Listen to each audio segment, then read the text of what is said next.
여러분 안녕하십니까? 정관용입니다. 제주 강정마을 해군기지 건설 문제로 여러 가지 어려움과 혼란을 겪었었죠. 큰 부담으로 남아있던 손실보상 구상금 문제가 오늘 해결됐네요.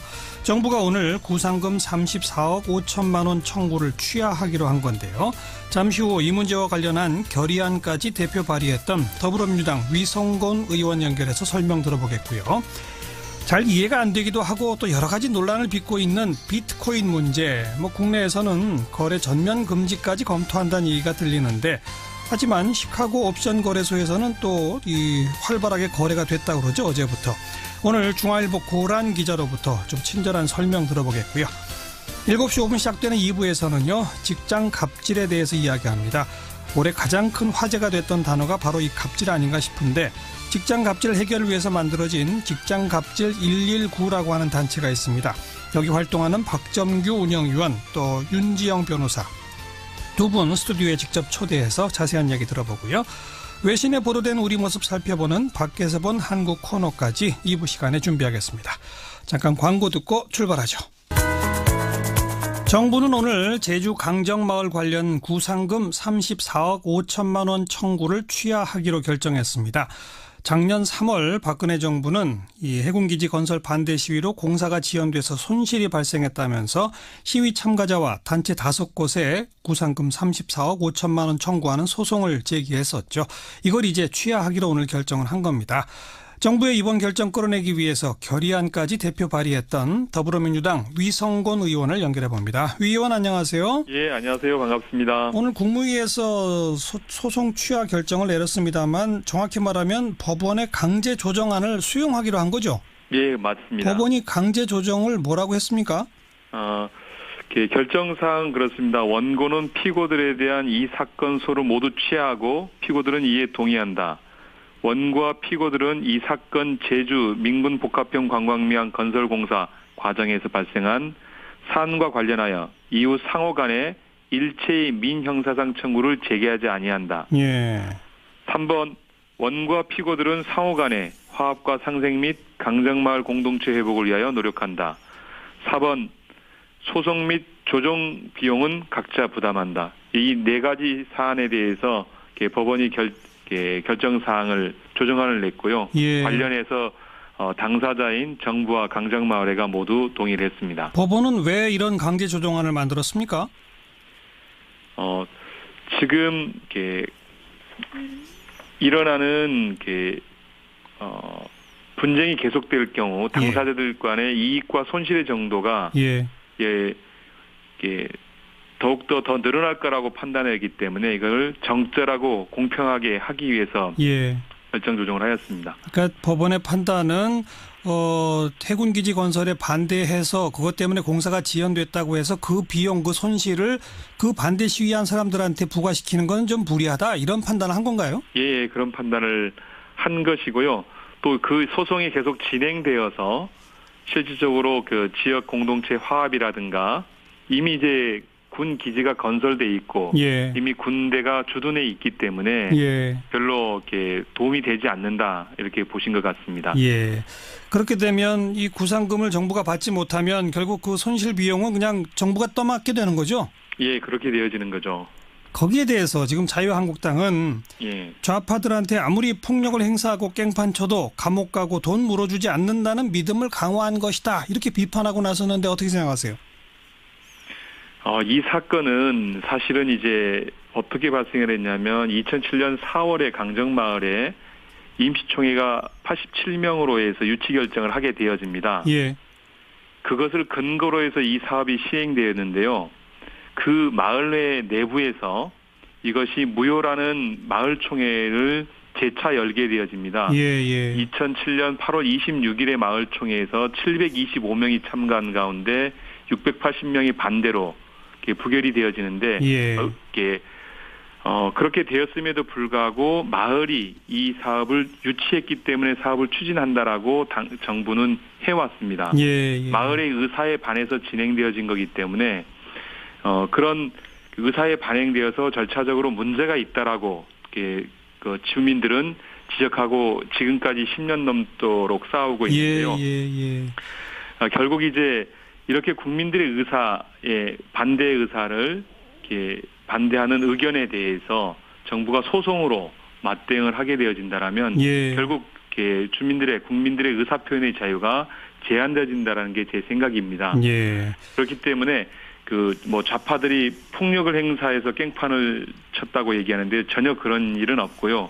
관련 사업이 늦어진 것에 대해서도 법률적으로 다툼이 충분히 가능한 상황 안에 있었습니다.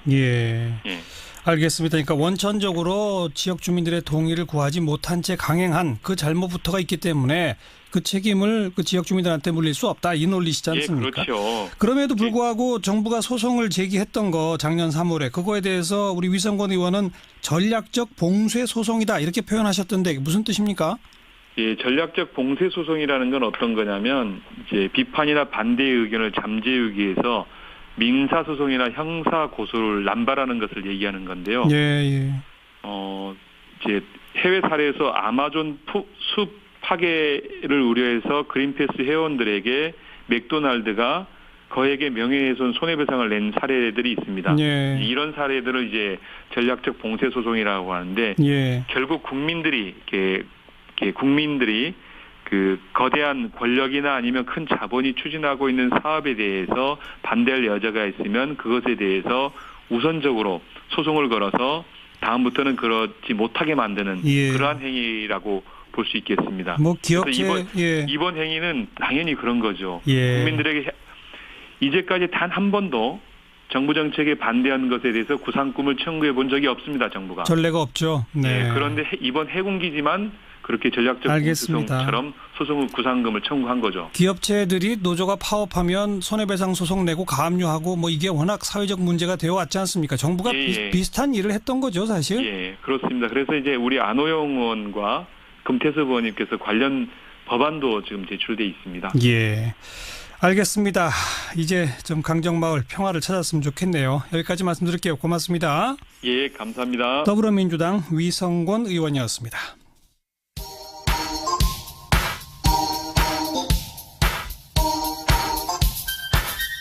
시사자키 정관용입니다. 여러분은 지금 CBS 라디오와 함께하고 계십니다.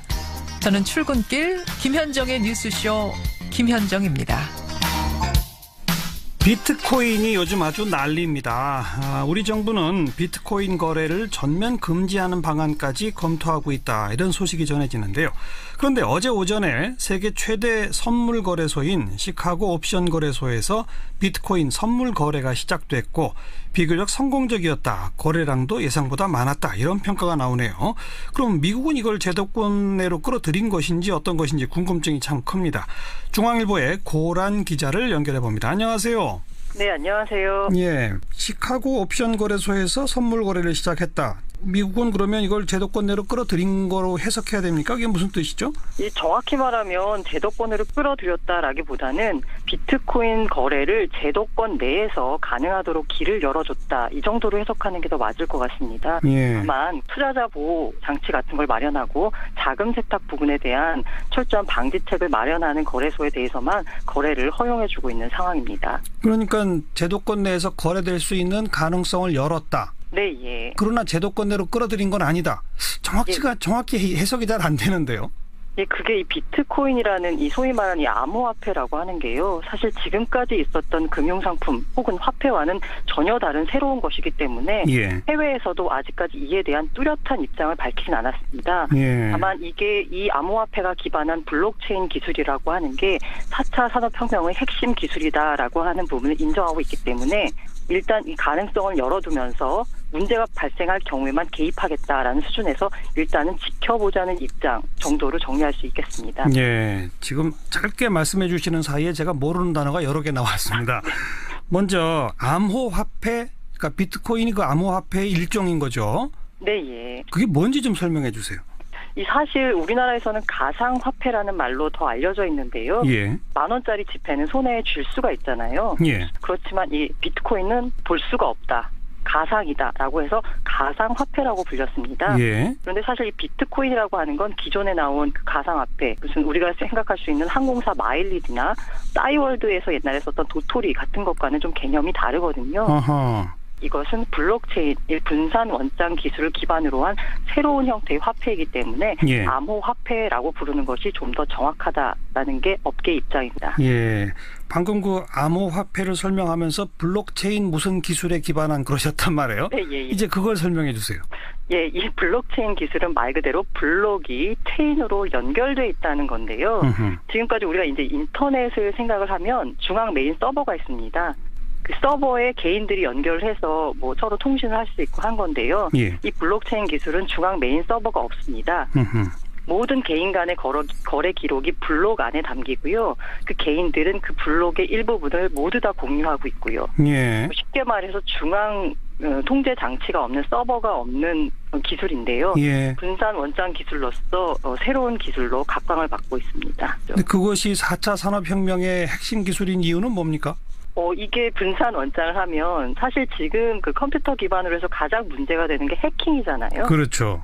근데 이 분산 원장을 하면 모든 거래 기록이 각각 개개인의 컴퓨터에 담긴다고 생각하시면 됩니다. 예. 그렇기 때문에 이 해커가 만약에 해킹을 하고 싶다. 그러면 이 모든 수백만 수천만의 컴퓨터를 다 해킹을 해야 되는 상황이 벌어지는 거죠. 아하. 보안을 걱정하지 않아도 되는 신기술이다. 이런 의미로군요. 네, 예. 그 신기술에 기반해서 암호화폐라는 것을 누군가 처음 창안해서 만들어낸 거고, 그죠? 네, 예. 근데 그 신기술에 의한 암호화폐 그 가운데 비트코인은 딱 그 생산량이라는 게 정해져 있다면서요? 그걸 뭐 채굴 한다고 한다는데 그것도 좀 설명해 주세요. 비트코인의 원리를 담은 보고서가 처음 나온 게 2008년 11월이거든요. 예.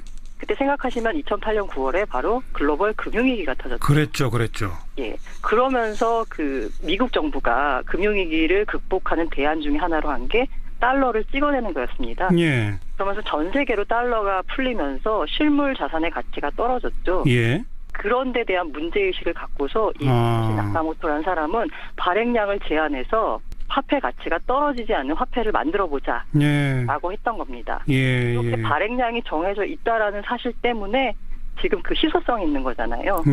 뭐 쉽게 생각하면 발행량이 2100만 개면 우리나라 국민 한 명이 한 비트코인 한 개를 갖기도 힘든 상황입니다. 못 갖는 거죠? 네, 예. 그래서 이렇게 희소하다는 점 때문에 최근 들어 비트코인 가치가 급등하고 있습니다. 네. 그런데 이걸 가지고 무슨 뭐 옷을 사거나 집을 사거나 차를 사거나 이럴 수 있는 건 지금 아니잖아요. 그렇죠. 이게 바로 그 소위 그 회의론자들이 제기하는 문제인데요. 예. 비트코인이 그럼 화폐냐? 이러면 화폐의 기능을 살펴봐야 될 텐데 화폐의 그렇죠. 기능이 첫 번째는 교환의 매개죠. 이걸 내고서 뭘 살 수 있어야 되는데 현재 국내에서 비트코인을 결제 수단으로 받는 가게가 뭐 있기는 있다라고 합니다. 그래요? 근데 실제 가서 비트코인으로 저 결제할게요 이러면 종업원들조차 우왕좌왕하면서 어떻게 해야 되는지 모르고 있다고 하는데요. 뭐 전 세계적으로는 가맹점이 수만 개는 된다고 하지만 이 소위 우리 최대 카드 업체인 비자 카드 가맹점과 비교하면 뭐 이건 비교할 수도 없는 수준인 거죠. 이제 두 번째 화폐 기능이 가치의 척도인데요. 가치가 일정해야 되는데 이 어제는 커피 한 잔이 비트코인 0.1개였는데 오늘은 갑자기 가치가 떨어져서 0.5개를 내야 커피 한 잔을 사 먹을 수 있다면 이건 화폐로서 기능을 못하는 거잖아요. 그렇죠. 그래서 화폐가 안 된다고 하는 거고 세 번째가 가치 저장인데 이게 지금 현재로서 가격은 막 급등하고 있는데요. 사실 이게 가치가 하루 순간에 제로로 폭락할 수도 있습니다. 그렇겠죠.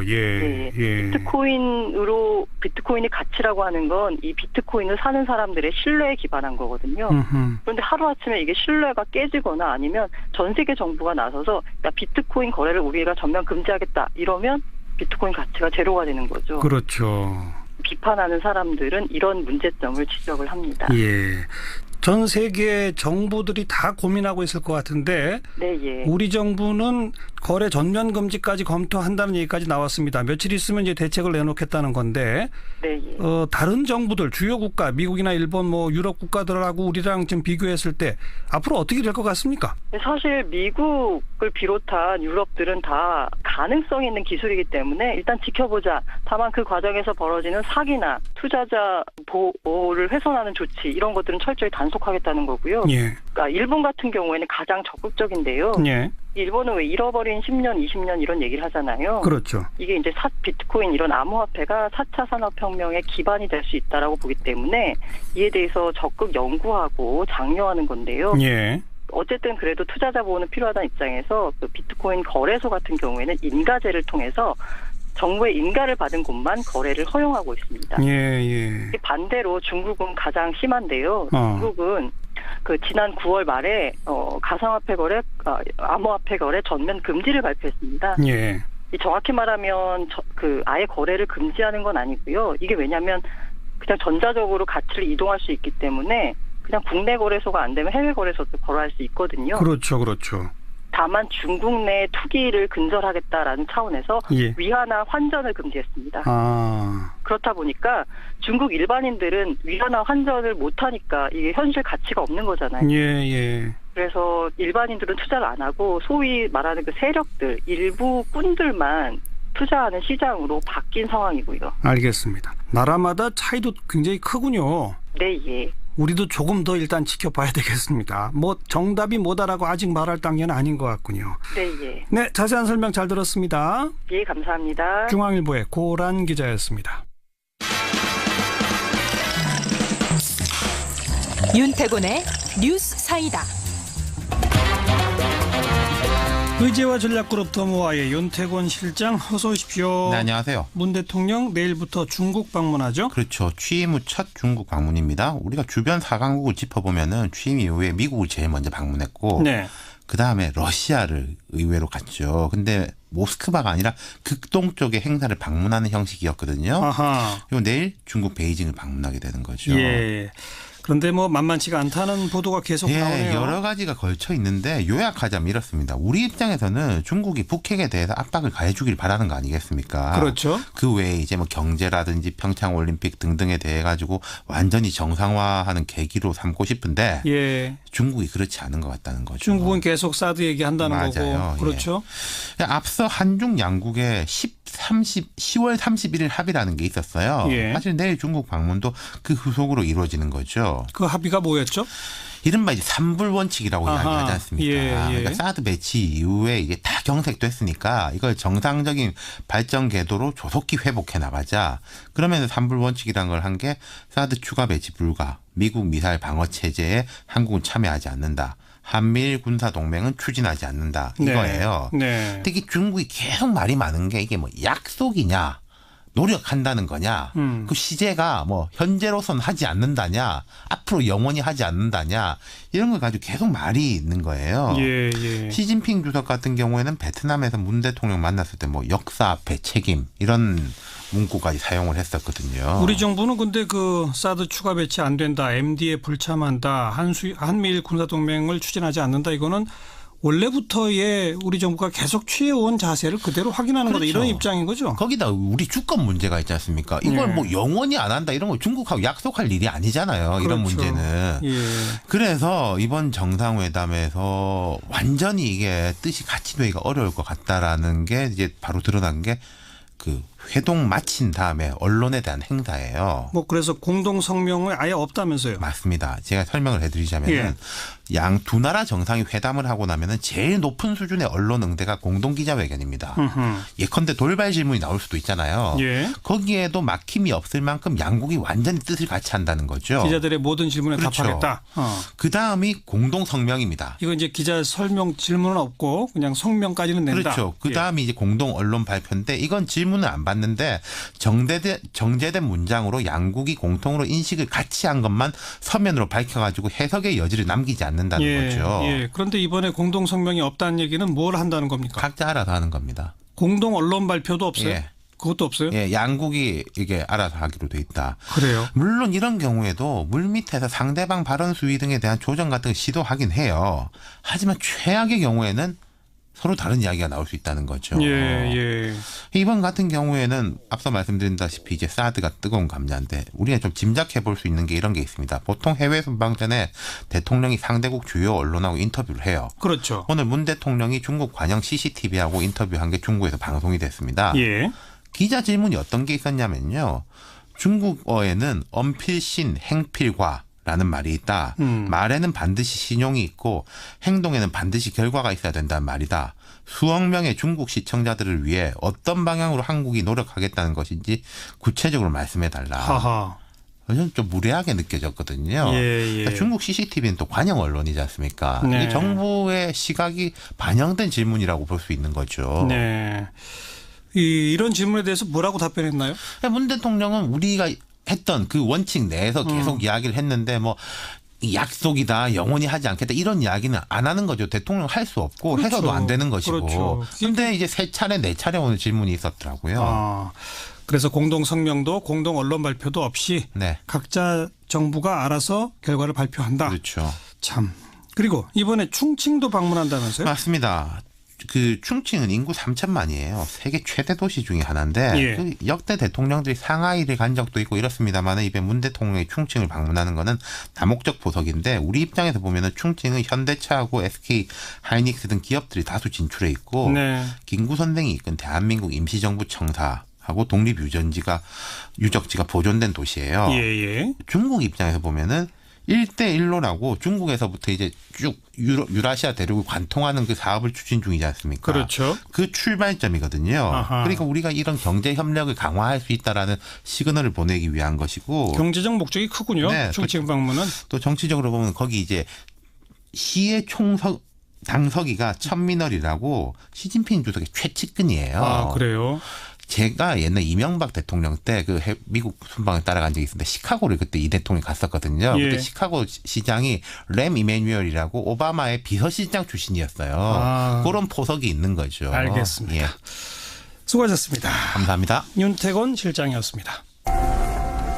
오늘 하루 화제가 된 뜬 뉴스들부터 정리해드리겠습니다. CBS의 김현지 기자 안녕하세요. 네, 안녕하세요. 네, 첫 번째 뉴스요.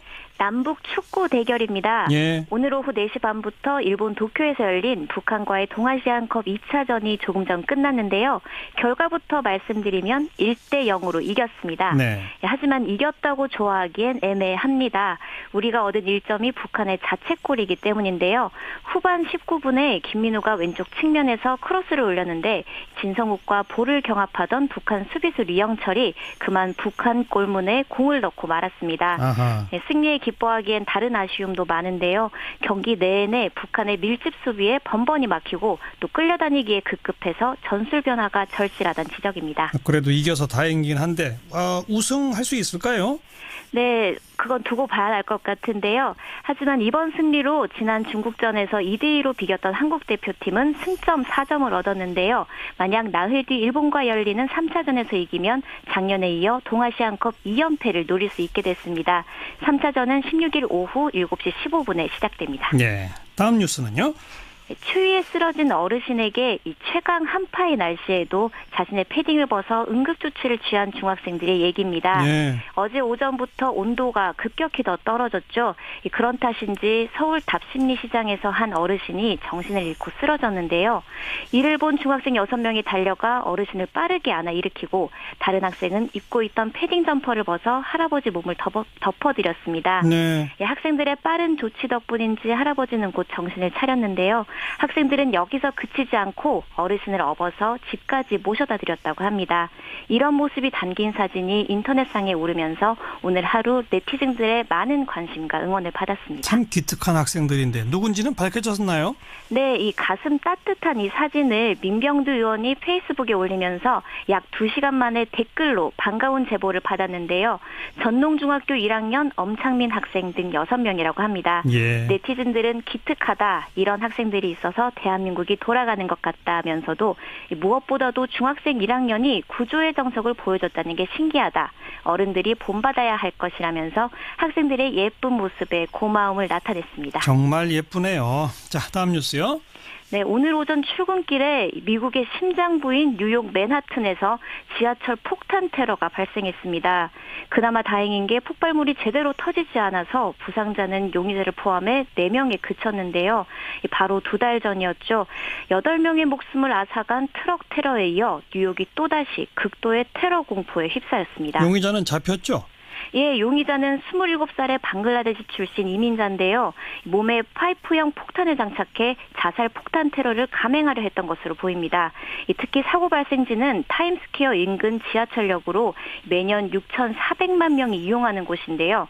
용의자는 뉴욕에서 가장 붐비는 장소에서 특히 월요일 출근길 시민을 노린 것으로 나타나면서 자칫 대형 참사로 이어질 뻔했습니다. 그러네요. 체포된 용의자는 이번 테러가 이스라엘의 가자지구 공습에 대한 보복이라고 진술했다는데요. 미국이 예루살렘을 이스라엘 수도로 인정한 뒤 광범위한 시위가 벌어지는 과정에서 이번 테러도 발생했다고 CNN은 분석했습니다. 네, 트럼프에 대한 비판 여론이 더 거세지겠군요. 수고하셨습니다. 네, 감사합니다. 네, 김현지 기자였습니다.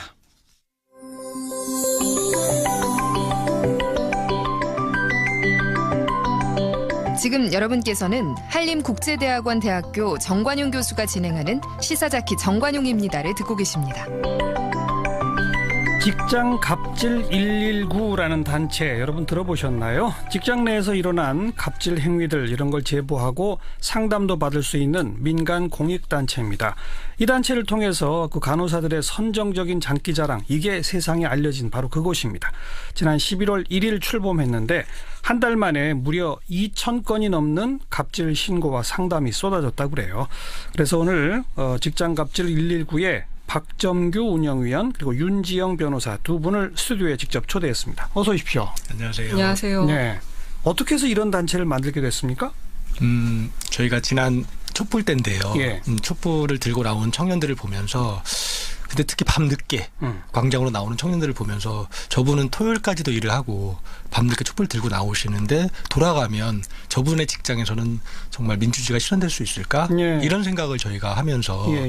촛불 이후에 뭔가 직장인들의 권리를 보호할 수 있는 그런 단체를 한번 만들었으면 좋겠다라는 고민을 하게 됐고 예. 여러분들을 모아서 한 뭐 거의 6개월가량 토론을 해서 이런 단체를 만들게 됐습니다. 어떤 분들이 주도하신 거예요? 주로는 뭐 노동활동가들도 있고요. 그다음에 노무사, 변호사들 합쳐서 한 200여 분 참여하고 있습니다. 200여 명이? 예. 다들 자원봉사식으로 합니까? 어떻게 합니까? 예, 자원봉사를 하는 거죠. 우리가 촛불 들고 집회 현장에 나갈 때 사실 예. 돈 받고 나가는 거 아니잖아요. 예. 같은 마음으로 우리 사회의 직장 갑질 한번 없애보자라는 선의를 가지고서 다들 참여하고 있습니다. 그럼 뭔가 상담할 수 있는 전화 이런 것도 있고 그렇습니까? 아니요, 저희가 전화는 안 두고 있습니다. 전화는 안 두고. 예. 그럼 어떤 방식으로 하는 겁니까? 카카오톡 많이들 이용하실 텐데요. 예. 그 카카오톡에 오픈 카톡방이라는 게 있습니다. 그러니까 누구나 참여 가능하고 또 익명으로 참여 가능한 방이에요. 그 방을 만들어 놓고 제보를 받고 있고요. 그다음에 갑질119.gmail.com 해서 이메일도 만들었습니다. 그래서 주로는 오픈 카톡방과 이메일을 통해서 제보를 받고 이제 저희가 상담을 하고 경우에 따라서는 직접 통화를 하기도 하고 만나기도 합니다. 네. 그러면 그런 제보가 카톡이나 이메일로 들어오면 함께 하고 있는 노무사, 변호사 뭐 이런 분들한테 사건 배당하듯이 하는 거예요? 어떻게 하는 거예요? 네, 그렇게 하고 있습니다. 오. 하루에 저희가 아침 10시부터 저녁 10시까지 월요일부터 토요일까지 일단 카톡방에서 상담을 하는데요. 거기는 노동활동가나 노무사님들, 변호사님들이 자기가 3시간씩 이렇게 하루에 3시간씩 시간을 내주시는 거죠. 그러면 이제 토요일까지 3시간씩 배당을 해서 상담을 받고 그 상담이 이메일로 이어지거든요. 그러면 또 이메일 전담팀이 있습니다. 그래서 변호사님들이 이메일에 온 걸로 법률적 답변을 하고요. 이 문제는 사회적으로 알려야 되겠다. 이 문제는 직접 만나야 되겠다. 이런 거는 저희가 저희 핸드폰 번호를 남깁니다. 그러면 그분들이 연락을 주시거나 그분이 남기시면 저희가 연락을 드려서 직접 만나서 자세하게 얘기 듣고 사회적으로 알리는 일을 하고 있습니다. 네. 나는 월요일 10시부터 1시까지 담당이다. 그러면 그 3시간 동안은 카톡을 열어놓고 계속 들여다봐야 되는 거군요. 예. 윤지영 변호사 그렇게 하고 계신 거예요? 예, 저 그렇게 하고 있습니다. 그래서 핸드폰도 바꿨습니다. 왜요? 좋은 핸드폰으로 배터리 오래 가는 거 바꿨습니다. 네, 운동하는 방식도 굉장히 새로워졌군요. 최신식으로 하고 있습니다. 그런데 딱 한 달 정도 지난 그 통계 보고서를 내셨는데 2,000건이 넘게 들어왔어요? 네. 어떤 유형의 갑질이 제일 많아요? 기본적으로는 노동법 위반 사안들이 많아요. 그래서 임금을 제대로 받지 못했다거나 아니면은 뭐 포괄임금제, 연봉제 계약을 맺고서 장시간 야근을 시킨다던가 휴일 근무를 시킨다던가 그러면서 수당도 지급하지 않는 거죠. 그러한 노동시간, 임금에 관한 사안이 굉장히 많고요. 그다음에 해고에 관련된 사안도 많아요. 이제 여성의 경우에는 직장 내 성희롱, 성폭력을 당하는 사안들도 굉장히 많습니다. 그리고 뭐 폭언을 당하는 경우, 심지어 뭐 폭행을 당하는 경우도 있고 괴롭히는 경우, 따돌림을 당하는 경우 이런 직장 내 괴롭힌 사람도 굉장히 많고요. 한 가지만 덧붙이면은 이러한 사안들이 비정규직이기 때문에 또 더 많이 당하기도 해요. 그래서 뭐 비정규직이기 때문에 또는 저희가 특수고용 노동자라고 표현하는데 뭐 프리랜서라는 이유로 훨씬 더 많은 갑질을 당하고 있고 그래서 고용 형태가 이런 직장 갑질의 어떤 주요한 또 요인으로 작용하는 게 아닌가 생각이 들 정도로 비정규직 문제가 심각하기도 합니다. 그렇게 다양한 유형의 이 제보나 신고들이 들어온 것 가운데 사회적으로 알려야 되겠다 해서 알린 게 첫 번째가 그 성심병원 간호사 그거였었습니까? 네, 맞습니다. 저희가 11월 1일 문을 열었는데 2일부터 이분들이 들어오기 시작하셨어요. 그러더니 친구분들을 불러오시기 시작하더라고요. 동료들이. 그러면서 거의 저희 방을 점령하다시피 하시면서 병원에서 이뤄진 걸 막 이렇게 제보해 주시면서 저희가 일주일 만에 보고서를 한림성심병원 갑질 보고서라는 것을 일주일 만에 만들었거든요. 상세한 제보가 쏟아졌기 때문에. 예, 맞습니다. 그 뒤로도 다른 병원에서 우리도 장기자랑한다. 우리도 업무 외에 막 김장을 시키기도 하고 막 이런다. 이런 제보들이 들어와서 저희가 또 사회적으로 알리고 노동부에 근로감독을 요구하기도 해서 문제를 하나씩 풀어나가고 있습니다. 김장을 시켜요? 네. 이거 얘기 말씀드리면 재밌는 일이 많은데요. 최근에 저희한테 제보가 왔는데 어느 한 병원입니다. 병원인데 김장을 마음포기를 한다는 거예요. 그래서 저희가 그 병원을 확인해서 사람을 보내서 사진을 찍었습니다. 그랬더니 진짜 병원 뒤에 큰 주차장에 절인 배추가 헤아릴 수 없을 정도로 쌓여 있는 거예요. 그래서 저희가 가서 증거를 확인하고 증인이 있어야 되잖아요. 근데 이제 그것을 본 다른 분이 저희에게 제보를 해주셨거든요. 그래서 지금 이제 이런 과정을 이분들의 이제 증언을 저희가 기다리고 있는데 이것뿐만이 아니라 중소기업 이런 데서는 저희가 상상을 초월하는 예를 들면 김장하거나 뭐 별장에 뭐 닭이나 뭐 개 사료를 주라고 한다거나 사장의 별장에 사료 주러 가라. 그다음에 특히 좀 많이 들어오는 게 결혼식 갑질인데 병원장이나 사장이 자녀, 딸이나 아들의 결혼식에 직원들을 전체를 불러서 깨알같이 업무 지시표를 주면서 이거 해라 저거 해라 이렇게 해서 제발 좀 그런 거 좀 안 불렀으면 좋겠다는 호소가 쏟아지고 있습니다. 보면 노동관계라는 것 자체가 그러니까 정해진 업무만 하면 되는 건데 실제로 아무 일이나 다 시키는 거죠. 그래서 뭐 사장 집 청소 이런 것들도 대신하는 경우들이 굉장히 많거든요. 그러니까 사적인 업무를 용무를 대신을 하는 거죠. 실제 그런 사례도 굉장히 많이 제보 들어오고 있습니다. 아까 그 만포기는 아마 그 병원 환자들한테 계속 공급할 김치인 것 같은데 그런 걸 간호사나 이런 분들 총동원해서 직접 담그게 한다 이 말입니까? 네, 그렇습니다. 그리고 저희한테 제보 들어온 거는 그 1년 먹을 김치를 하는 것뿐만 아니고 병원 고위 관계자들의 집안의 김치까지 자기 집 김치까지 하고요. 그리고 그 김치를 이제 자선 행사를 한다고 병원 고위 관계자들이 그 지역의 불우이웃들에게 전달하는 이런 것까지 하고 있는데 시간의 수당은 왜냐하면 비번일 때 근무를 시킨다고 저희가 제보를 받았어요. 즉 나이트 근무하고 아침에 김장을 해야 하는 거고 주간 근무하고 저녁에 김장을 해야 하는 교대 근무하는 간호사들에게 빈 시간에 쉬어야 환자를 돌볼 수 있는데 그 시간에 김장을 시킨다 그래서 저희가 상당히 충격을 받았고 그래서 지금 저희가 이제 증거는 확보해 놓은 상태입니다. 그런 식으로 제보를 받아서 상담을 해줘서 뭔가 해결되는 경우도 있습니까 지금? 계속 해결되고 있어요. 어떤 식으로요?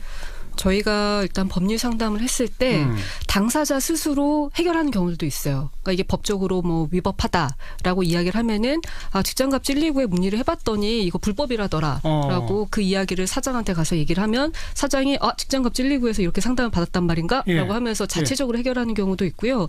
저희가 또 사장들이나 저 상급자들도 이제 직장갑질 119를 무서워하기 시작했군요. 그런 조짐들이 있는 거죠. 이거 함부로 했다가는 우리도 신문에 날지 몰라 뭐 이런 걸로.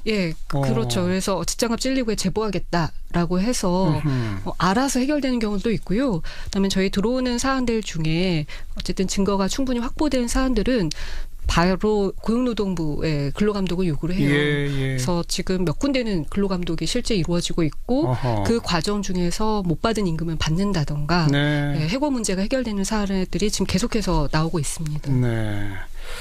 그리고 지난주에는 갑질 피해자들의 가면 무도회를 열으셨다고요? 그건 뭡니까? 가면 무도회는?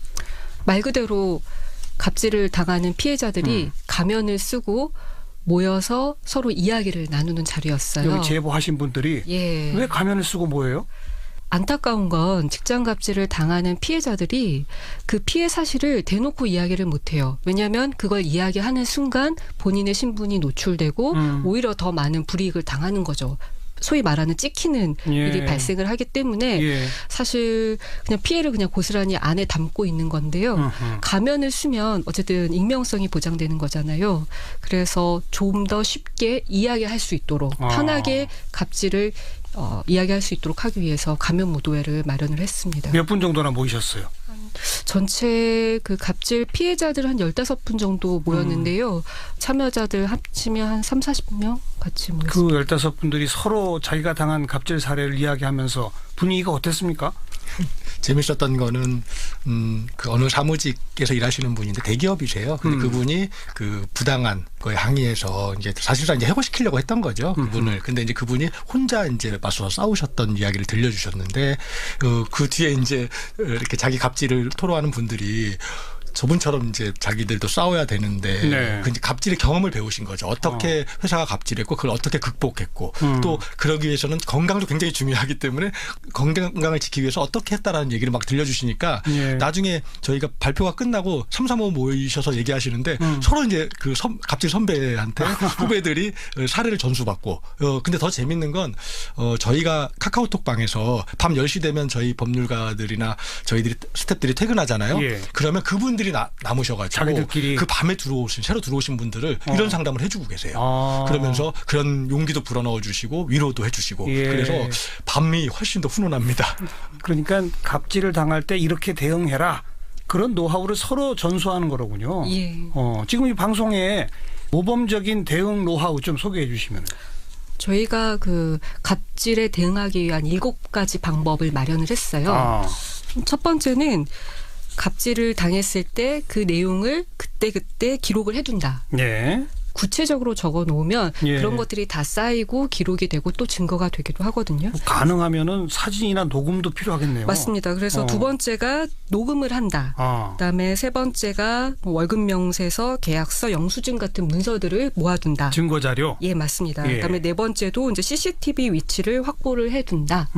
그리고 뭐 동료들의 목격자의 증언도 확보를 해둔다. 그러니까 주로는 증거를 확보하는 것에 관련된 건데요. 그렇죠. 사실 보면은 대부분의 갑질은 피해자가 혼자가 아니에요. 그러니까 여러 명의 피해자가 동시에 갑질을 당하고 있다라고 생각을 하시면 좋습니다. 그래서 혼자 끙끙 앓는 게 아니라 동료 피해자들과 같이 모여서 함께 대응 방안을 마련하는 게 굉장히 중요해요. 용기를 내는 게 중요하고요. 그 과정에서 마지막 대응 방안인데요. 직장 갑질 119에 요청을 제보한다. 하시면 저희가 힘 닿는 데까지 도움을 드리도록 하겠습니다. 그리고 이런 갑질은 일회성이 아니라 반복되니까 그죠? 한 번 딱 당하면 또 한 번 올 거를 알잖아요. 그럼 미리 준비하면 되겠네요. 녹음 장치도 준비하고. 그래서 저희 그 카카오톡 방에서는요 서로 그 녹음기를 막 소개해 주시기도 하고 뭐 볼펜형이 좋다 아니다 이런 얘기를 하시면서 근데 요즘 또 핸드폰이 많이 이제 발달해 있잖아요. 그래서 스마트폰을 통해서 녹음하는 것도 쉬워졌고 그래서 증거를 확보하는 게 과거보다는 훨씬 용이해진 것 같습니다. 한 달에 보고서를 내시면서 이 제목에 이런 걸 쓰셨어요. 국가가 손 놓고 있는 사이 2017년 직장은 재난 상황. 국가가 손 놓고 있는 사이. 그러니까 정부가 뭔가 해야 하는데 안 했다 이건가요? 뭘 해야 합니까 정부는? 한 가지 사례를 설명을 하도록 할게요. 임금을 못 받은 한 직장인이 올해 4월에 고용노동부에 찾아가서 임금 체불에 대해서 진정이라는 걸 했어요. 그러니까 임금을 받게 해달라고 요구를 한 거죠. 그렇게 시작된 그 임금 체불에 대한 진정이 같은 직장에서만 한 거의 100명 가까이 지금까지 계속 진정을 했어요. 예. 그럼에도 불구하고 고용노동부 근로감독관은 아무런 조치를 취하지 않았거든요. 그러니까 이런 상황인 거죠.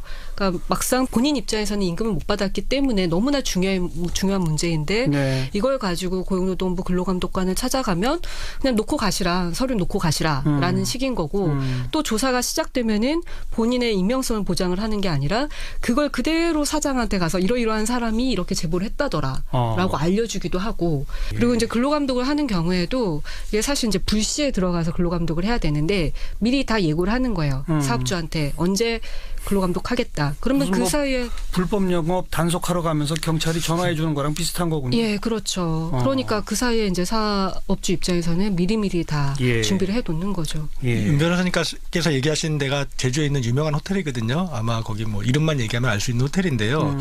사실은 임금을 떼먹는 게 범죄다라고 인식했다면 한 100건의 범죄가 연속적으로 일어났는데 경찰이 그걸 놔두진 않잖아요. 네네. 그런데 이 노동경찰인 근로감독관은 100건의 범죄가 일어나도 그냥 가만히 두고 있었다는 알겠습니다. 거예요. 저는 지난 10년간 이런 게 악화되면서 직장이 지옥으로 변한 게 아닌가 싶습니다. 한 가지 더 덧붙이면은 그러니까 굉장히 중요한 문제인데 그러니까 범죄 행위에 대해서 그냥 솜방망이 처벌을 하는 거예요. 그리고 시정 조치를 하면은 그냥 그걸로 끝납니다. 시정 조치라는 것은 과거에 범죄 행위를 했는데 뭐 앞으로 안 하겠다. 그리고 뭐 못 준 임금 지금 주면은 없었던 일로 아무런 잘못을 하지 않은 것으로 처리를 하는 게 시정 조치거든요. 이러한 시정 조치들이 워낙 흔하게 이루어지다 보니까 사실 사업주 입장에서는 법을 위반을 해도 두려울 게 없는 거죠. 네, 네. 직장 갑질 119 활동은 앞으로도 계속될 거죠? 네, 그렇습니다. 그 점점 더 바빠지시면 어떡합니까? 오늘 이 방송 듣고 또 막 그 카톡방에 무지하게 들어오실 것 같은데. 그게 걱정인데요. 네. 사실은 그 같이 하고 있는 분들, 자원봉사로 하고 있는 분들이 몸이 굉장히 고됩니다, 요즘. 근데 마음은 되게 기쁩니다. 왜냐하면 저희들에게 문자를 보내와서 해결돼서 너무 고맙다. 네. 무슨 선물이라도 보내고 싶다. 연락처를 그러니까 사무실 알려달라 이런데 저희가 그런 사례를 다 거절하고 있어요. 저희가 순수한 민간 공익단체로서 저희가 공적으로 이분들의 갑질은 그분들이 아니라 국가가 원래 해야 될 일이고 국가를 대신해서 우리가 지금 하고 있다라는 마음으로 하고 있어서 저희들 힘들더라도 많이 들어와서 제보해 주시고 저희가 그 문제를 조금이라도 도움이 될 수 있도록 할 예정입니다. 네, 저도 몸은 피곤하긴 하지만 더 많은 분들이 갑질을 제보해 주셨으면 좋겠어요. 왜냐하면 제가 직장갑질 119 활동을 하면서 느끼는 건 뭐냐면 1명, 2명의 제보가 모이면 정말 큰 힘을 발휘한다라는 것을 깨닫고 있거든요. 어느 순간 사람들이 직장갑질을 얘기를 하는 순간 사업주들이 스스로 알아서 내가 하는 행동에 대해서 좀 조심하게 되는 경각심을 가지게 되는 것도 있고요. 그래서 좀 이런 열풍이 불었으면 좋겠다. 직장갑질이 문제고 그거를 우리가 풀어야 된다. 직장에서의 민주주의를 실현을 해야 된다라는 것을 좀 실천적으로 보여줄 수만 있다면 정말 좋겠다 싶습니다. 우리가 세월호 일어나고 나서 가만히 있지 않겠습니다라는 구호 많이 외쳤습니다. 이 방송 들으신 직장 내 갑질을 당하시는 분들 가만히 있지 마시고 가만히 있으면 우리는 계속 피해자일 수밖에 없거든요. 우선 직장 갑질 119부터 두들겨 보시고 이래서 또 더 열심히 활동하셔서 정부도 바뀔 수 있도록 좀 많이 뛰어주시기 바라고요. 우리나라의 기업 문화 전체가 좀 변화하는 그런 출발이 되길 기대해 보겠습니다.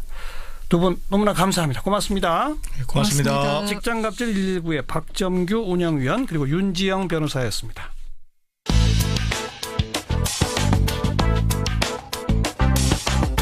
궁금한 뉴스, 만나고 싶은 사람. 시사자키 정관용입니다. 2부를 듣고 계십니다. 사운드 오브 뉴스입니다. 김민아 기자 어서 오세요. 안녕하세요. 들어볼 소리는요. 조원진 의원이 문재인 대통령을 문재인 씨라고 불러서 인터넷에서 계속 화제가 되고 있는데요. 이 목소리를 한번 들어보시죠.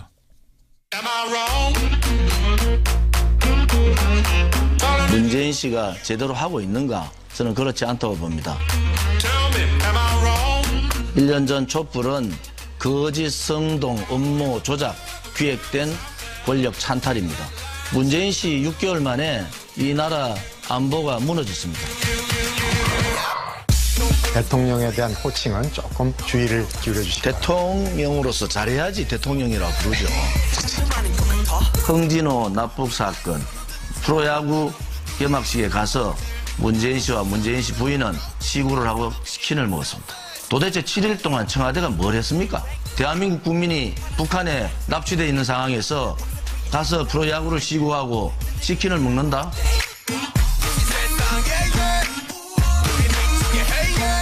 네, 어디서 한 발언입니까? 어제하고 오늘 여야 정당정책 토론회가 진행이 됐는데 거기 나가서 계속 이렇게 얘기를 했다는 겁니다. 더불어민주당 쪽 토론자로 참석한 홍익표 정책위 수석부의장이 뭐 예의를 갖추라 이렇게 얘기하기도 했고 지금 들으셨다시피 사회자가 좀 호칭의 부분에 있어서는 자제를 해달라 이렇게 얘기를 했는데 뭐 아무런 소용이 없었다는 거고요. 예. 이게 뭐 호칭은 그렇다 치더라도 여전히 박근혜 전 대통령이 억울하게 탄핵을 당했고 정권을 도둑맞았다 이런 식의 인식을 갖고 있는 거거든요. 그래서 이런 발언을 계속 한 것에 대해서는 좀 안타깝다는 생각까지도 들 정도인 것 같습니다. 그건 그렇고 박근혜 전 대통령 관련해서 오늘 뭐 새로운 혐의가 하나 보도됐죠? 박근혜 전 대통령이 최순실 씨를 통해서 부동산 개발 청탁을 받고 이걸 들어주려고 한 정황이 검찰에 추가 포착이 됐다라는 내용인데요.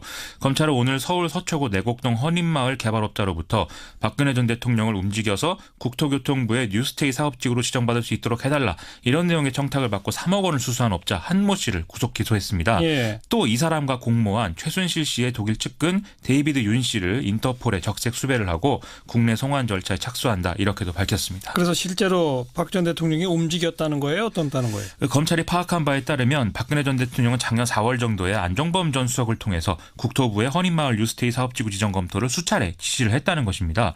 국토부는 4차례에 걸쳐서 청와대에 사업을 보고했는데 지난해 7월에 국정농단 의혹이 제기가 되면서 이 사업 자체가 무산이 됐다고 하네요.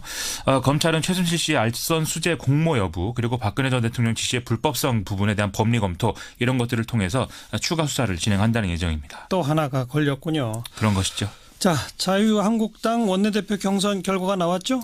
그렇습니다. 오늘 뭐 결과 나왔는데요. 총 108명이 투표를 했는데 김성태, 함진규 의원조가 55표를 얻어서 1차 투표에서 과반을 득표를 했습니다. 아슬아슬한 과반이네요. 그렇습니다. 예. 이 홍문종, 이채익 후보조는 35표, 한선교, 이주영 후보조 17표였기 때문에 이게 아마 뭐 김성태 의원이 원내대표가 되는 거는 뭐 무리가 없는 그런 숫자였던 것 같고요. 어쨌든 1차에서 지금 뭐 끝낸 것이기 때문에 홍준표 대표 체제에 좀 힘이 실리지 않겠느냐 이런 얘기 나오고 있습니다. 네. 다음 뉴스는? 법무부가 오늘 자유한국당 최경환 의원 체포동의안을 국회에 접수하면서 가결 여부에 관심이 쏠리고 있는데요. 체포동의안 처리는 본회의에 보고된 때로부터 24시간 이후 72시간 이내에 표결하게 돼 있습니다. 그러니까 본회의가 2번 열려야 되는 거죠? 보고를 위한 본회의, 표결을 위한 본회의 이렇게 각각 한 번씩 열려야 되는 것인데요. 예. 현재 예정된 본회의 일정은 22일 뿐이거든요. 그래서 추가 일정을 잡아야 하는데 제1야당인 자유한국당 입장이 그래서 중요해지는 거죠. 자유한국당 내에서는 본회의 개최 자체에 협조를 하되 표결에는 참석을 안 하는 방안이 지금 뭐 거론되고 있다고 하는데 이건 이제 신임 원내지도부 김성태 원내대표의 어떤 입장 이런 것들에 따라서 향후에 바뀔 수 있는 가능성이 있을 것 같습니다. 예. 일정에 대해서는 19일쯤에 본회의를 한번 열고 22일에 최종 통과를 시킬지 아니면 22일에 열고 회기 마지막 날인 23일에 표결 처리를 할지 이걸 두고서 지금 뭐 설왕설래가 오가고 있다는데요. 아무래도 23일의 경우에는 성탄절 연휴로 이어지는 토요일이기 때문에 각 의원들의 지역구 상황 등의 문제가 있을 수 있다. 뭐 이런 얘기인 것이죠. 뭐 혹시라도 본회의 개최가 안 돼서 회기 내 표결이 안 되면 어떻게 돼요? 과거 법대로 하면 그러면 이제 이게 자동 폐기가 되는데 다행히 국회법이 개정됐기 때문에 다음 회기 때 열리는 본회의에 이 체포동의안이 1호 안건으로 자동 상정되도록 그렇게 돼 있습니다. 예. 그런데 국회의원의 불체포 특권은 회기 내에만 적용되기 때문에 24일부터 다음 회기 전까지는 또 검찰이 영장을 집행할 수 있다는 것이거든요. 그렇죠. 그렇죠. 그래서 여의도 주변에서는 검찰이 23일 이후에 영장을 청구하면 되는데 굳이 회기 중에 영장 신청을 한 것에 무슨 의도가 있는 거 아니냐 이런 얘기까지도 좀 나오는 모양입니다. 여기에 대해서 오늘 중앙일보는 공수처나 검경 수사권에 대해서 검찰이 나름대로 불만 표시를 한 거라는 해석이 나온다라고 썼는데 진짜 그런 것인지는 좀 잘 모르겠습니다. 표결에 들어가면 어떻게 될까요? 지금 자유한국당 다른 의원들도 검찰 수사 받고 있잖아요. 그렇죠. 이 내일 오전 10시에 원내대표를 지낸 원유철 의원이 지역구 기업을 통해서 수억 원대 불법 정치자금 받은 혐의로 또 소환이 되고 마찬가지로 불법 정치자금 수수 혐의를 받고 있는 이호연 의원의 경우에는 지금 뭐 검찰로부터 소환 요구를 받았음에도 건강 악화를 이유로 2차례 응하지 않은 상태거든요. 그래서 앞으로 좀 국회에서의 논의 분위기가 이 사람들에 대한 어떤 기소 과정 등등에도 영향을 줄 수 있을 것 같고요. 반대로 이 사람들에 대한 어떤 구속영장이 추가 신청될 경우에 그게 또 체포동의안 표결 처리 전반에 영향을 줄 수도 있는 그런 상황이어서 앞으로 좀 검찰의 행보가 주목이 되고 있습니다. 네, 국회도 좀 지켜보고요. 다음 뉴스요. 해양수산부가 오늘 긴급 브리핑을 통해서 과거 해수부 공무원들이 세월호 특별조사위 활동을 방해했다는 일부 의혹이 사실로 확인됐다. 이렇게 밝혔습니다. 해양수산부는 김영춘 장관의 지시로 지난 9월부터 이런 의혹들에 대해서 자체 감사를 진행을 해왔는데요. 해양수산부는 드러난 의혹들에 대해서 검찰에 수사를 의뢰할 계획이라고 합니다. 확인된 사실들이 어떻다는 겁니까? 세월호 특조위 활동 시점 논란 이거 기억하실 텐데요. 세월호 특별법의 특조위 활동 기간은 기본 1년으로 하고 6개월 이내로 한 차례 연장할 수 있다. 이렇게 돼 있지 않습니까? 예. 그래서 언제가 활동 시작일이냐 이게 이제 중요한 어떤 쟁점이었는데 그랬죠. 당시 정부는 2015년 1월 1일부터가 활동 시작이다 이렇게 해석을 했었죠. 하지만 당시 해수부 세월호 인양 추진단이 법무법인 등 6곳에 자문을 의뢰한 결과는 이것과는 다른 것이었고 또 회의 과정에서 나온 법제처의 판단도 이 2015년 1월 1일은 아니었다라고 하는 것이거든요. 예를 들면 뭐 특조위 임명 절차 완료일인 2월 26일이다. 아니면 뭐 사무처 구성을 마친 8월 4일이다. 또는 대통령 재가일인 2월 17일이다. 이런 얘기 쭉 나왔는데 이런 것들은 받아들여지지 않고 그냥 1월 1일이 결정이 됐다는 겁니다. 이건 사실상 근거가 없었는데 임의로 확정됐다라는 게 지금 조사 내용이라는 겁니다. 법 시행 시점인 1월 1일부터 그냥 무조건 이렇게 우겼다는 거잖아요. 그렇습니다. 예. 또 뭐가 있습니까? 이제 그 해양수산부가 당시에 대응 문건까지 만들어서 세월호 특조위 활동 방해했다 이런 내용도 있는데요. 2015년 11월 중순에 이 사실은 좀 보도가 됐었습니다. 당시 언론이 입수한 이 해수부 문건을 보면은 특조위가 청와대 관련 조사를 시작하면 여당 추천위원들은 전원 사퇴를 하고 기자회견을 해라. 그리고 국회 여당 의원들은 성명서를 발표해라. 이런 이제 대응 방향들이 적혀 있었다는 것인데요. 이번 조사에서 이 문건은 당시 해수부의 세월호 인양 추진단 직원들이 사용하던 업무용 메일에서 발견이 됐다고 하고요. 이 문건 작성 과정에서 당시 청와대도 협의를 했다라는 사실들이 드러났다고 합니다. 네, 이것도 일단 검찰에 수사 의뢰할 거죠? 그렇습니다. 아이고. 자, 다음 뉴스요. 최근 건설 노동자들의 고공시위 등으로 임금 및 퇴직금 문제가 논란이 되면서 건설 현장의 구조적 문제 해결돼야 된다 이런 지적들이 많았는데요. 오늘 대통령 직속 일자리위원회가 건설산업 일자리 개선 대책을 통해서 내년부터 공공건설공사에서 발주자가 임금과 하도급 대금을 직접 지급하도록 하는 방안을 추진한다 이렇게 밝혔습니다. 정부는 이를 통해서 모든 공공공사에서의 임금 문제가 개선될 것으로 기대를 하고 있습니다. 발주 한 측이 그럼 어떤 방법으로 직접 지급한다는 겁니까? 지금 일부 공공기관이 전자적 대금 지급 시스템이라는 걸 자율적으로 도입한 상태인데 이걸 이제 전체 공공공사로 확대한다는 것이거든요. 이 시스템은 건설사가 임금 하도급 대금을 임의로 인출하지 못하도록 하고 등록된 건설 노동자의 계좌로만 송금을 허용하도록 돼 있습니다. 그래서 이렇게 되면 다단계 하도급 구조에서 건설 노동자들이 받아야 될 임금이 다른 지출로 빠져버리는 뭐 이런 일들이 없을 것이다라는 게 이제 정부의 생각이고요. 또 이것과는 별개로 건설사의 부도나 파산, 고의 잠적 등으로 지금 체불임금이 발생하는 경우가 상당히 많습니다. 그래서 이에 대해서는 전문건설공제조합이라든지 건설공제조합 등의 어떤 보증기관이 이걸 대신 지급하는 임금지급 보증계를 도입하도록 또 정부가 결정을 했죠.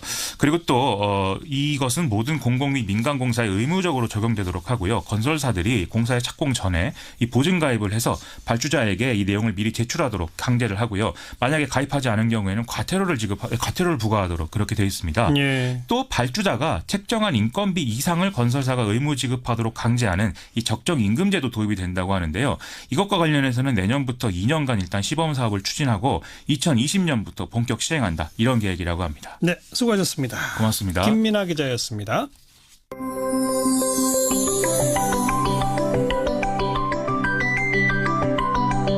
지금 여러분께서는 한림국제대학원 대학교 정관용 교수가 진행하는 시사자키 정관용입니다를 듣고 계십니다.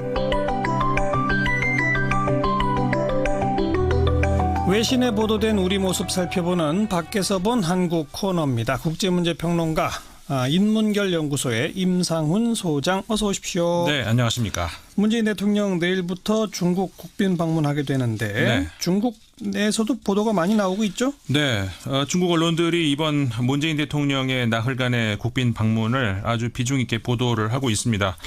그 지난 7일자 중국의 관영 인민일보의 자매지죠. 국제 외교 전문지인데 이 환구시보가 이번에 문재인 대통령의 중국 국빈 방문을 계기로 한국 여론이 한중 관계가 실질적으로 복원되기를 기대하고 있다. 이렇게 분위기를 전하기도 했습니다. 예. 그래서 중국 측이 사드 문제를 다시 꺼낼지 한국인들이 우려를 하고 있다. 이렇게 이제 한국 분위기를 전하기도 했는데 예. 뭐 대부분 언론들이 이번 문재인 대통령의 방 중에서 가장 큰 아젠다 역시 사드 문제다 인정을 하고 있습니다. 이번 정상 간의 만남으로 한중 관계가 다시 정상 궤도에 오를 수 있을지 여부에 예. 관심을 모으고 있습니다. 뭐 우리 언론도 마찬가지입니다만 사드 문제, 그러니까 즉 동북아 안보 문제, 네. 그다음에 경제 협력 이 두 네. 가지가 제일 큰 주제죠. 네, 맞습니다. 그 실제 문재인 대통령의 일정을 봐도 그렇고요. 그러니까 안보 말씀하신 것처럼 그리고 경제 협력 이렇게 두 축이 이루어짐을 알 수가 있는데 아까 말씀드렸던 그 환구15 문재인 대통령이 13일 북경에 도착해서 시진핑 주석을 만난 뒤에 15일부터는 이틀 동안 충칭을 방문한다 이렇게 보도를 했습니다. 예. 충칭은 뭐 잘 알려졌다시피 일제 강점기 당시에 대한민국 임시정부 마지막 위치가 이제 거기에 있었죠. 그 환구15가 이번 그 문재인 대통령의 충칭 방문이 한중 양국이 미래를 강조하는 데에 안성맞춤이다 이렇게 평가를 하면서 그 사드 배치 관련 문제에 관련해서 충칭 방문이 또 하나의 포인트다 이런 예. 평가를 했습니다. 그 충칭은 중국의 서부 지역 개발의 거점이잖아요. 네, 그렇죠. 그 충칭에 그 우리 임시정부의 중요한 그 유적이 있다. 뭐 이 사실 양국 간의 과거의 끈끈한 관계의 상징을 좀 하려고 하는 것 같습니다. 근데 중국의 미래 역점 사업. 그 1대1로 구상, 그다음에 서부 아주 그냥 큰 계획이죠. 대개발. 이걸 위해서는 그 충칭의 주요 거점이 되기 때문에 이번에 문재인 대통령이 충칭 방문에 대해서 그 한중 양국의 경제 협력을 포함한 미래를 위한 방문이다. 이런 표현이 등장을 하고 있고요. 예. 또 현지의 그 충칭에 한국 기업들도 많이 진출해 있기 때문에 그 한중 간의 경제 협력을 위한 일정이다 이렇게 소개를 했습니다. 그리고 같은 날 중국망에는 중국 사회과학원의 왕준성 연구원 그 한국 관련해서 글을 많이 쓰는데 기고문이 또 하나 나왔습니다. 그 한국은 대북 정책에서 그 중국의 입장이 아주 곤란한 상황이다. 이걸 좀 한국이 이해해줘야 된다. 이렇게 얘기를 하면서 북핵 문제 해결을 위해서 중국이 바친 노력을 좀 한국이 알아줬으면 좋겠다. 주문을 하게 됐습니다. 예. 그래서 한반도를 비롯해서 동북아 안보 정세가 불안정한데 문재인 대통령이 한중 관계를 더 발전시켜서 대정치가가 되기를 기대한다. 이런 덕담을 남기기도 했습니다. 예. 그런가 하면은 중국 인민일보의 국제 섹션 인터넷판입니다. 해외망. 여기서는 그 충칭이 한국 건국의 뿌리다. 이런 표현을 쓰면서 문재인 대통령이 충칭을 방문하는 또 다른 또 그 의미를 부여하기도 했는데요. 이 매체는 과거에 그 이명박 박근혜 전 대통령도 중국을 방문했을 당시에 지방 도시를 방문을 했는데 그때는 청두 그다음에 시안이었다 이렇게 언급을 하면서 문재인 대통령의 경우 충칭을 방문한 의미 이거는 독립운동 당시의 역사적 의미를 되새기기 위함임을 또 설명을 하기도 했습니다. 그런 역사적 의미에다가 플러스 미래 경제 협력의 상징 뭐 이런 거지 않겠습니까? 그렇죠. 또 다른 소식 들어보죠. 중국 이야기 하나 더 전해드리겠습니다. 중국의 관영통신 인터넷판이죠. 신화망이 2017년 한국을 결산하는 논평을 냈습니다. 네. 한국 힘든 한 해를 보내다 이런 제목이었는데요. 네. 이 논평은 문재인 정부의 출범을 중심으로 해가지고 이 한국의 아주 다난했던 올 한 해 뭐 여러 가지 분야에 걸쳐서 정리를 하고 있는데 제목에서 밝히고 있는 대로 한국 정계가 발칵 뒤집히게 만들었던 그런 그 지난 정권의 정치 스캔들 이후에 정치 후폭풍 이런 것들을 거슬러서 쭉 돌아보고 있습니다. 예. 특히 이 매체는 그 한국이 그 지난 한 해 정치적 회오리가 한국 사회에서 오래 유지되어 왔던 그 정경유착에서 온 것이다 이런 진단을 하면서 혁신과 변화에 대한 국민들의 간절한 염원이 반영된 것이 문재인 정부의 적폐청산이다 이렇게 보고 있습니다. 예. 그리고 이 신문은 뭐 비유를 들었는데 병을 치료하는 데 시간이 필요하듯이 한국 사회의 뿌리 깊은 고질병, 이 정경유착을 뿌리 뽑는데 쉽게 이루어지는 것은 아니다. 시간이 필요하다. 이렇게 진단을 하게 됐습니다. 그러니까 적폐청산이라고 뭐 짧은 시간에 몇 명 처벌하고 바로 끝날 수 있는 문제가 아니다. 시간이 걸린다. 그렇죠. 그래서 뭐 일각에서 우리나라 그 국민들이 피로감 느끼기 때문에 이 적폐청산 빨리 끝내야 된다. 이런 시각과는 좀 차이가 있는 대목인데요. 단순한 상징적인 몇몇 조치로는 그 만성만 생기고 병이 치료되지 않는다 이런 의미를 읽히는데 그 신화망은 그러면서 적폐청산뿐만 아니라 외교 안보 분야도 비슷한 같은 문제로 보고 있는 것 같습니다. 예. 그 한반도 현안에 직면한 문재인 정부가 북한과 대화로 풀어가려는 방향을 외교 안보 정책의 기본으로 잡았는데 한반도 정세는 그 계획대로 흘러가고 있지 않다 이렇게 진단을 하면서 예. 이 또한 시간이 필요한 그 사안들임을 시사하게 됐는데요. 이것도 시간이 필요하다. 네. 그 조명균 통일부 장관이 지난 11월 28일 날 그 정리의 브리핑을 했던 거 이거를 좀 인용을 하고 있습니다. 예. 그러니까 문재인 정부의 대화 중점 정책에도 불구하고 한반도가 긴장 상태를 벗어나지 못하고 있는 상황. 그러면은 이제 대북 압박 정책이 이제 나오고 있는 것 이것이 그 정책 변화를 의미하는 것 아니냐 이런 기자의 질문에 예. 정부의 목표는 여전히 평화다. 현 단계에서 대북 제재 그다음에 압박 이거는 북한을 대화 또 협상의 궤도로 인도하기 위한 조치다 이렇게 밝혔던 사실을 예. 이 설명을 하면서 인용을 하기도 했습니다. 대화와 협상이 기본적인 방향인데 거기에는 시간이 걸린다. 네. 그런 말이군요. 또 다른 소식은요? 뭐 우리 그 평창 동계올림픽 점점 가까우지 않습니까? 가까우면서 외신들의 이 관련 소식들이 늘고 있습니다. 예. 최근 들어서 그 부쩍 늘고 많아지고 있는 걸 볼 수가 있는데 일단 반가운 소식이네요. 그렇죠. 그 우리나라 제외하고 외국 언론 중에서 가장 이 평창 올림픽 소식을 많이 전했던 그리고 관심 있게 보고 있던 나라가 러시아였거든요. 그 뭐 도핑 이 문제 때문에 더 그렇겠죠. 그렇죠. 예. 워낙 뭐 스포츠 강국이기도 하지만 도핑 문제 때문에 그랬었는데 그 뭐 러시아 이번에 그 징계 여부 이 여기에도 굉장히 관심을 예. 크게 그렇죠. 보였었죠. 근데 푸틴 대통령이 일단 개인 자격 참가는 막지 않겠다라고 네. 발표했잖아요. 그렇죠. 사실 이번에 IOC의 러시아 평창 올림픽 출전 금지 결정 이후에 러시아 선수들이 과연 개인 자격으로 출전을 해야 되는가 말아야 되는가 이게 러시아 내부에서 찬반 논란이 굉장히 컸습니다. 그렇죠. 그래서 이제 개인 자격으로 참석을 하는 거는 러시아의 자존심 문제다, 보이콧해야 된다 이런 주장도 사실 많았거든요. 결국은 개인 자격으로 참석을 하기로 했는데 이와 관련해서 러시아의 노바야 가제타 신문이 그 개인 자격 출전을 독려하는 기사를 8일자 신문에서 게재를 했습니다. 출전을 독려까지 했어요? 네. 예. 그러니까 이 신문이 그러니까 러시아가 억울하고 IOC 판단이 부당하다 이렇게 주장을 하고 있는데 하지만 도핑 샘플 바꿔치기 없이도 러시아 선수들은 메달을 획득할 수 있음을 증명하기 위해서라도 러시아 선수들은 평창에 가야 된다 이렇게 독려를 하고 있습니다. 네. 이 신문에서 쓴 표현을 그대로 제가 옮기자면은 이번 평창 올림픽 참가는 러시아 정부를 위한 것도 모함하려는 자들에게 복수를 하려는 것도 아니고 러시아의 국격을 위한 것이다 이러면서 러시아 선수들이 불리한 상황에서 얻는 메달은 더 품위가 있을 것이다 이런 평가를 하기도 했습니다. 그러니까 러시아의 전반적인 분위기는 IOC 결정에 아주 불만이 많군요. 네, 불만이 많이 표출되고 있고요. 그리고 이제 일단 결정이 됐으니까 제재 결정이 된 이후에 어떤 선택을 할 수 있을 것인지 그런 전망 이런 기사들도 많이 있었습니다. 예. 현재로서는 한국행을 거부하는 선수는 아직 나오지 않고 있다 이런 기사 보도도 있었고요. 그래요.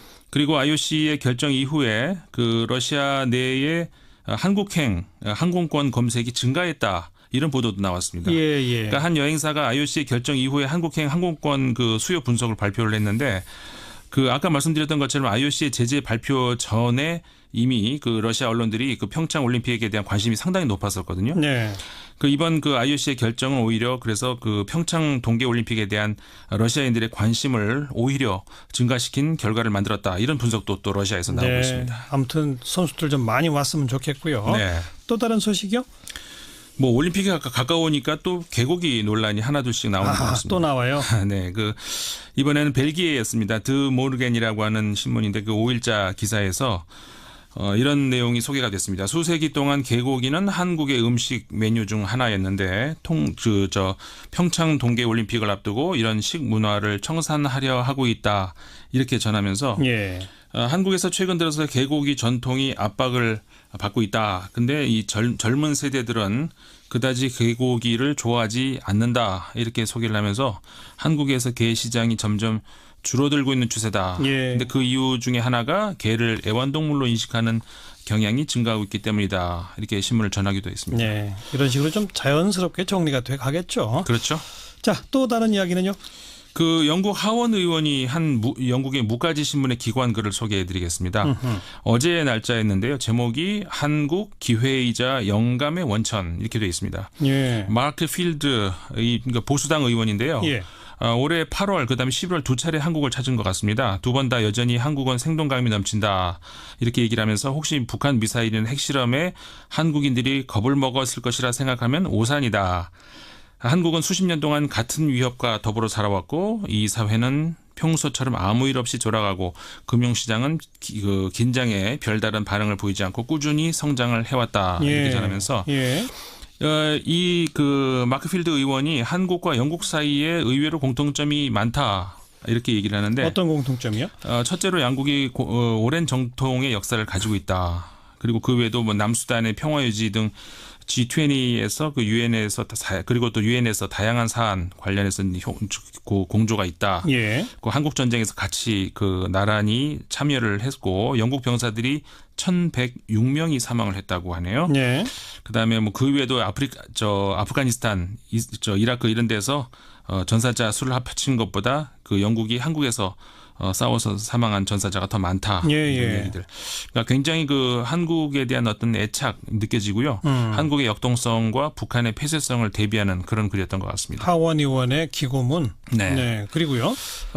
또 다른 글 하나 소개해드렸습니다. 이번에는 한국의 인종차별을 고발하는 기사가 하나 있는데요. 인종차별? 네.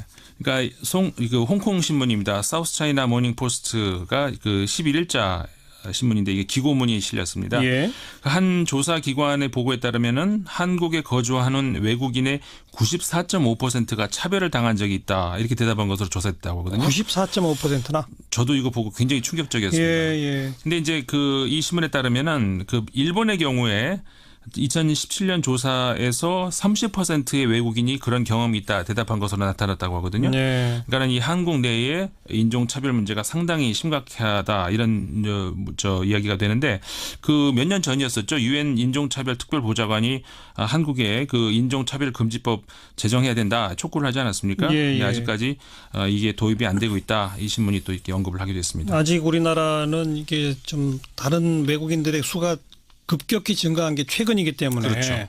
인종, 국정 문제 민감하지 않아서 아직 법안까지 못 만드는 거 아니겠습니까? 그렇죠. 그래서 이 이유가 뭔가 이 신문이 몇 가지 이유를 지적하고 있는데요. 우선 한국의 노동자들이 외국인 근로자들이 한국에 와서 일자리를 뺏어갈 것이다 이렇게 우려를 하기 때문이다 이렇게 이유를 들고 있고요. 그다음에 이제 한국의 기독교 일각에서 이 같은 법안이 성소수자 이들을 보호할 것이다라는 이유로 이제 반대를 하고 있다는 것을 또 들고 있습니다. 그다음에 또 하나가 이제 지금 말씀하신 것처럼 한국의 법학계에서 한국의 인종차별에 관심을 가질 어떤 필요성을 아직까지 느끼지 않고 있는 것이다 이런 지적을 하고 있는데요. 그리고 한국인들의 경우 외국인에 대한 편견이 좀 심하다 이렇게 이 신문이 전하고 있는데 예를 들어서 외국인 범죄에 대한 공포가 늘고 있는데 실제로 그 통계를 보면 2015년 3월 같은 경우에 한국인 범죄율이 3.75%, 반면에 외국인의 범죄율이 1.71%로 나타났다고 하거든요. 그러니까 외국인 범죄율은 한국 전체 평균의 절반에 불과한 것으로 나타났다는 건데 그럼에도 불구하고 외국인들은 범죄를 많이 일으킨다. 네, 이런 식의 잘못된 인식이 퍼져 있다. 그렇죠. 그래서 이제 이런 편견에 대한 극복이 급선무다 한국에서 이렇게 이 신문은 전하고 있습니다. 네. 한국에 들어와 있는 외국인의 무려 94.5%가 차별을 당한 경험이 있다라고 대답했다는 조사. 네. 이건 참 우리가 스스로를 돌아보고 좀 반성해야 할 그런 대목인 것 같습니다. 그렇죠. 네, 수고하셨습니다. 네, 감사합니다. 네, 밖에서 본 한국이었습니다. 국제문제평론가 인문결 연구소의